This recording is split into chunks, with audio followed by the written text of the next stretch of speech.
अस्सलाम वालेकुम, मैं हूं मरीम नवाज़ और आज 26 अगस्त 2024 है। सुप्रीम कोर्ट ऑफ पाकिस्तान में एक मरतबा फिर पाकिस्तान तहरीक इंसाफ की जानिब से दरवाज़ा खटखटाया गया है, लेकिन पाकिस्तान तहरीक इंसाफ की अब जो दरख्वास्त सुप्रीम कोर्ट में आई है, एक तो ये मौजूदा सिनेरियो में अहमियत की भी हामिल है और उसके अलावा ये दरख्वास्त इलेक्शन कमीशन ऑफ पाकिस्तान की जो ऑलरेडी आई दरख्वास्तें हैं उन पर एक जवाब पर भी मुश्तमिल है। और आप ये कह सकते हैं कि पाकिस्तान तहरीक इंसाफ ने जो जजेस के सामने मामला आके कन्फ्यूजन बननी थी उसको यहाँ पर ही एक तरह से पाकिस्तान तहरीक इंसाफ ने हल करने की कोशिश की है। दरख्वास्त क्या है? जो ये पूरा स्नैरियो है इसमें इस किस्म की दरख्वास्त आना और उसके अलावा पाकिस्तान तहरीक इंसाफ के रहनुमाओं का सुप्रीम कोर्ट आना क्यों अहमियत का हामिल है, इससे मुतालिक इस व्लॉग में बात करते हैं। तो पहले ये कि आज सुबह पाकिस्तान तहरीक इंसाफ के रहनुमा जो है आज़म सवाती, वो सुप्रीम कोर्ट ऑफ पाकिस्तान आए और उन्होंने इलेक्शन कमीशन और मेंबरान के खिलाफ अपने रेफरेंस पर जो पेशरफ्त है वो जानने की कोशिश की। वो काफ़ी देर सुप्रीम कोर्ट के अंदर गए और उन्होंने बाहर आके मीडिया टॉक भी की और उनका ये कहना था कि वो जानना चाहते हैं कि उनका रेफरेंस क्यों लग नहीं रहा, सुप्रीम जुडिशल काउंसिल उसे मुकर्रर क्यों नहीं कर रही। अब इस वक्त इलेक्शन कमीशन ऑफ पाकिस्तान की जो सूरत हाल है, सुप्रीम कोर्ट के 8 जजेस ने फैसला दे रखा है और सुप्रीम जुडिशल काउंसिल की अगर कंपोजिशन हम देखें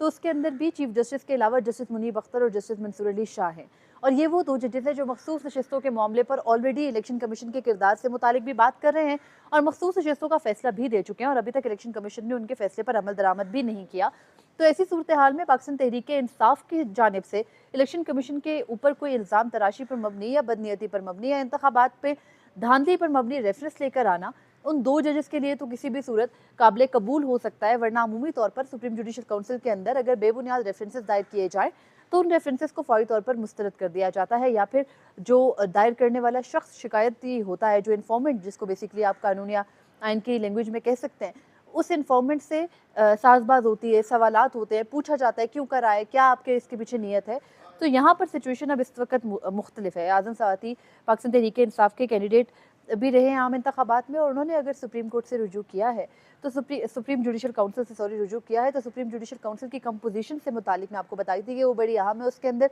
सुप्रीम कोर्ट के 3 सीनियर जजेस होते हैं, चीफ जस्टिस समेत, और उसके अलावा 2 हाई कोर्ट के सीनियर चीफ जस्टिस साहिबान।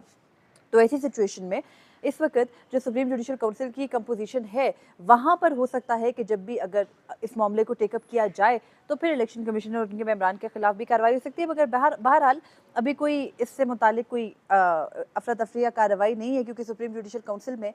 जब भी कोई मामला टेकअप होता है, फाइलें वाइलें मंगवाई जाती है चीफ जस्टिस की जानिब से, तो भी काफ़ी सारे जो फैक्ट्स होते हैं वो सामने आते हैं। खैर, दूसरा अहम मामला ये है कि सुप्रीम कोर्ट को एक मरतबा फिर मखसूस नशस्तों के मामले पर एक और जर्ग दिया गया है पाकिस्तान तहरीक इंसाफ की जानिब से और एक दरख्वास्त दायर की गई है जो कि इलेक्शन कमीशन ऑफ पाकिस्तान के लिए है कि सुप्रीम कोर्ट अपने 12 जुलाई के मखसूस नशस्तों के मामले पर अमल दरामद करवाए। पाकिस्तान तहरीक इंसाफ ने यह दरख्वास्त दायर की है क्योंकि सुप्रीम कोर्ट का जो 12 जुलाई का फैसला था वो सुन्नी इत्तेहाद काउंसिल के हक में नहीं बल्कि पाकिस्तान तहरीक इंसाफ के हक में आया था। यहाँ एक सवाल जो अहम है, जो बहुत से लोग उठा भी रहे हैं, वो ये है कि सुप्रीम कोर्ट के उस फैसले से, जिसको हुकूमती बेंचेस मुतनाज़ फैसला कहते हैं, आइन और कानून से तजावुज़ या आइन और कानून से बिल्कुल ही मावरा फैसला कहते हैं, उस फैसले की रूह से अब सुप्रीम कोर्ट के फैसले पर अमल दरामद कराने आए कौन? सुन्नी इत्तेहाद काउंसिल तो जीती नहीं, तो पाकिस्तान तहरीक इंसाफ ही वो बेनिफिशरी पार्टी है जिसने सुप्रीम कोर्ट से रुजू करना था और अब उन्होंने बाकायदा रुजू कर लिया है। तहरीक इंसाफ की जानिब से उज़ैर भिंडारी की जानिब से मुतफरिक दरख्वास्त दायर की गई है और इसमें इस्तदा की गई है कि इलेक्शन कमीशन की वजाहत, जो कि उन्होंने वजाहती दरख्वास्त डाली, उसको मुस्तरद किया जाए। और पाकिस्तान तहरीक इंसाफ ने बाकायदा रीजनिंग दी अपनी दरख्वास्त के अंदर कि उनकी वजाहती दरख्वास्त को क्यों मुस्तरद इलेक्शन कमीशन की दरख्वास्त को किया जाना चाहिए। उसके अलावा ये भी इस्तदा की गई है कि इलेक्शन कमीशन को आज़ाद अरकान की वाबस्तगी के सर्टिफिकेट मंजूर करने का हुक्म दिया जाए और इलेक्शन कमीशन को 12 जुलाई का मुख्तसर फैसला जो सुप्रीम कोर्ट ने दिया है उस पर अमल दरामद का हुक्म दिया जाए। उसके अलावा पाकिस्तान तहरीक इंसाफ ये भी कहती है कि इलेक्शन कमीशन ने 12 जुलाई के फैसले पर वजाहत के लिए अदालत से रुजू किया है, यानी सुप्रीम कोर्ट में दरख्वास्त दायर की थी और ये दरख्वास्त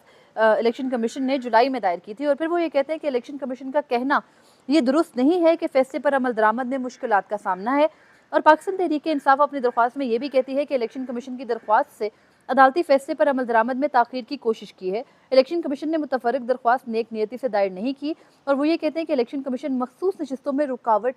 पैदा कर रहा है और तहरीक इंसाफ का आइन और कानून के मुताबिक बुनियादी ढांचा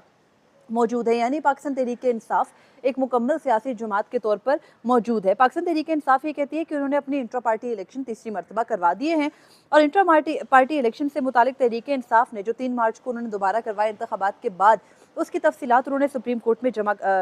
उसकी तफसीलात उन्होंने इलेक्शन कमीशन में जमा करवा दी हैं और वो ये कहते हैं कि बैरिस्टर गौहर चेयरमैन और उमर अयूब जो है वो जनरल सेक्रेटरी मुंतखब हुए उनके इंटर पार्टी इलेक्शंस में। और पीटीआई ये कहती है कि अरकान की वाबस्तगी को चेयरमैन और सेक्रेटरी ने दस्तखत से मंजूर किया और इलेक्शन कमीशन पाबंद है कि पार्टी वाबस्तगी के सर्टिफिकेट्स पर कार्रवाई करके उनको पब्लिश करे। यानी पाकिस्तान तहरीक-ए-इंसाफ मुख्तसरन ये कह रही है कि इलेक्शन कमीशन ने जो उनके बुनियादी ढांचे से मुतालिक एतराज़ उठाया, जैसे कि मैंने आपको पिछली वीडियो पर भी इसी मुतालिक बताया था, हमने पार्लियामेंट के मुश्तरका सेशन से मुतालिक भी बात की थी, तो अब पाकिस्तान तहरीक-ए-इंसाफ प्ली लेकर ये आ रही है कि इलेक्शन कमीशन को पाबंद किया जाए कि वो आपके फैसले पर अमल करे, क्योंकि इलेक्शन कमीशन ऑफ पाकिस्तान को कोई भी रास्ता, कोई भी कानून, कोई भी आइन ये इजाज़त तो नहीं देता कि वो सुप्रीम कोर्ट में एक वजाहती दरख्वास्त डाल के कोई भी फर्दर कार्रवाई नहीं करे, जबकि इलेक्शन कमीशन ऑफ पाकिस्तान ने पाकिस्तान तहरीक-ए-इंसाफ के उन 39 कैंडिडेट्स को डिक्लेयर कर दिया, उनकी पार्टी वाबस्तगी मान ली। वहाँ पर पीटीआई का बुनियादी ढांचा इलेक्शन कमीशन ने नहीं चैलेंज किया, लेकिन बाकी 41 कैंडिडेट्स के लिए इलेक्शन कमीशन कहता है कि बुनियादी ढांचा ही पीटीआई का मौजूद नहीं है, तो हम पीटीआई के बुनियादी ढांचे के अदम मौजूदगी में, यानी उनका कोई चेयरमैन ही नहीं है, तो हम कैसे माने कि बैरिस्टर गौहर की जो पार्टी वाबस्तगी की कन्फर्मेशन है उन तमाम कैंडिडेट्स की, जिनको सुप्रीम कोर्ट ने ये ऑर्डर किया था कि वो 7 दिन में अपनी पार्टी वाबस्तगी जमा कराएंगे, जो पाकिस्तान तहरीक-ए-इंसाफ है उसको इलेक्शन कमीशन 7 रोज़ देगा और 7 रोज़ के बाद 15 रोज़ के अंदर ये जो पार्टी वाबस्तगी की कन्फर्मेशन है जब वो पीटीआई कर देगी, तो इलेक्शन कमीशन ऑफ पाकिस्तान को वो तमाम तर कैंडिडेट्स के से मुतालिक उनके नाम अपनी ऑफिशियल वेबसाइट पे पब्लिश करना होंगे और उसके बाद एक अमल दरामद रिपोर्ट सुप्रीम कोर्ट में जमा करानी होगी। ना तो इलेक्शन कमीशन ने तमाम जो अरकान हैं उनको डिक्लेयर किया, उसके लिए वो पार्टी ढांचे को बुनियाद बना रहे, जिसका जवाब पाकिस्तान तहरीक-ए-इंसाफ ने इस दरख्वास्त में देने की कोशिश की है। कुछ खतूत भी जो इलेक्शन कमीशन के एड्रेसल लेटर्स हैं वो भी साथ में अटैच किए हैं, जिनके अंदर उन्होंने खुद बाकायदा बताया है कि मार्च के बाद भी इलेक्शन कमीशन जब पीटीआई से मुखातिब होता रहा तो बैरिस्टर गौहर को चेयरमैन मुखातिब करके उनके नाम लिखे गए हैं तमाम तर ये खतूत या जो भी दस्तावेजात हैं इलेक्शन कमीशन की, तो वो ये कहते हैं कि ईसीपी तो ऑलरेडी मान चुका है बैरिस्टर गौहर को चेयरमैन, तो ये कैसे कह सकता है इलेक्शन कमीशन के अब जो चेयरमैन है वो बैरिस्टर गौहर नहीं है, सेक्रेटरी जनरल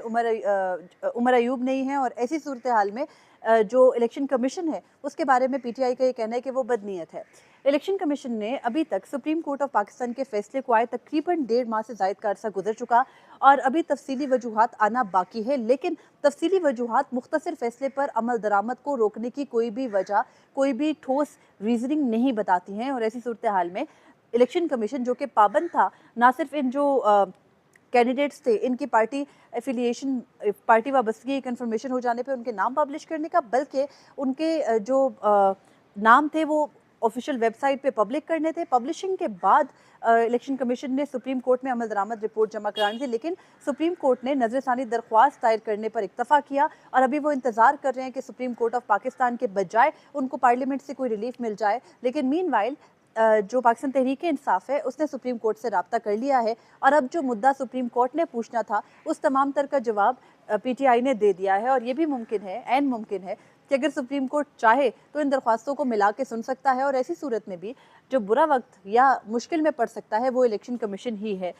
मखसूस नशस्तों के मामले पर बंद गली में जो इदारा फंसा है, जो आइनी इदारा है, वो इलेक्शन कमीशन ऑफ पाकिस्तान ही है। और पाकिस्तान तहरीक-ए-इंसाफ की आज की जो दरख्वास्त है वो इस ज़िम्मन में ठोस ज़रूर है, लेकिन उसके ऊपर एक बुनियादी सवाल जो उठता है अभी तफसीली फैसला आने से पहले वो यही है कि जब मेन केस के अंदर पार्टी सुन्नी इत्तेहाद काउंसिल थी तो इम्प्लीमेंटेशन में पीटीआई कैसे आ सकती है। और ये वो एक तकनीकी बुनियाद है और इस तकनीकी बुनियाद को भी बुनियाद बनाकर पाकिस्तान तहरीक-ए-इंसाफ को मखसूस नशस्तों के मामले पर मजीद लटकाया भी जा सकता है। एक पॉसिबिलिटी है जो आपके सामने रख रही हूँ। अब तक के लिए इतना ही था, मुझे इजाज़त दीजिए। अल्लाह हाफ़िज़।